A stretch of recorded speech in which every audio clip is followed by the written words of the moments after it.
Hi everyone, today in Integrated Math 1 we're going to go over Chapter 7, Lesson 7. Here are the objectives. Make sure you write them down in your notes. Alright, so here we want to recognize what geometric sequences are. So I'll give you an example here. The first person generates 5 emails. If each of these people sends the email to 5 more people, 25 emails are generated.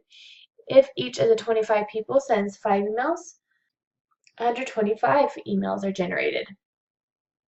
So the sequence would be 1, 5, 25, 125. This is an example of a geometric sequence. So in a geometric sequence, the first term is non-zero. And each term after the first is found by multiplying the previous term by the non-zero constant, or called the common ratio. So we have 1, 5, 25, and 125. And it says it keeps on going. So how do we get from 1 to 5? Well, we times it by 5. Remember, each person has another 5 emails, 5 times that amount of emails. 5 times 5 would give you that another 25.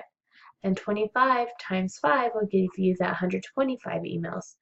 And so on. You can keep on finding the sequence for this. So then we have the nth term of the geometric sequence. The nth term of a sub n of a geometric sequence with the first term, a sub 1, and a common ratio, r, is given by the following formula, where n is any positive integer and a sub 1, where r cannot equal 0. Alright, so this is our formula.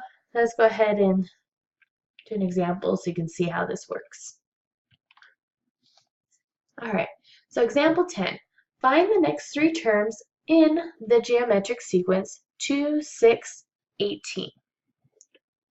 So first thing we want to do is to find the common ratio.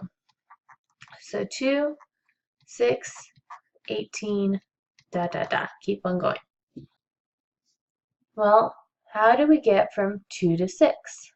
Well, we times it by 3. If you're not seeing that right away, one thing you can do is you can do 6 divided by 2, which is equal to 3. So we know that it was times by 3 to get here. Let's check this one. 6 times 3 is 18. So we found our common ratio. In our case is 3. But we want to find the next 3 terms. So we have our first 3 and we want to continue this. So like I said here, we have 2, 6, 18. Well, to find the next blank, blank, blank. To find the next term, we would need to do 18 times 3 to get this number.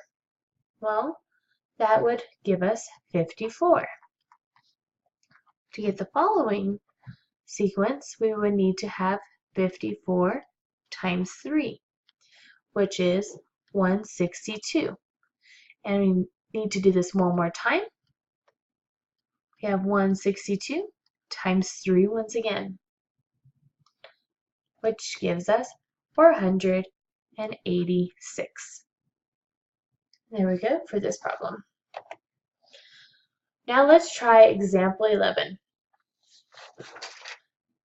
We want to write the equation for the nth term of the geometric sequence of -3, 12, -48, and so on. So first of all, we know we're going to have to use the formula, or the equation I should say. And I'm going to write that over here. So remember here, or I will let you know, this is a sub 1. This is your first term. So that was the nice and easy one for you to start with. So we have, I'm going to start down here, a sub n, and we want the nth term, so we're going to keep it as sub n. Unless they told us a specific term, then we would change it. So that's going to be negative 3, because a sub 1 is negative 3.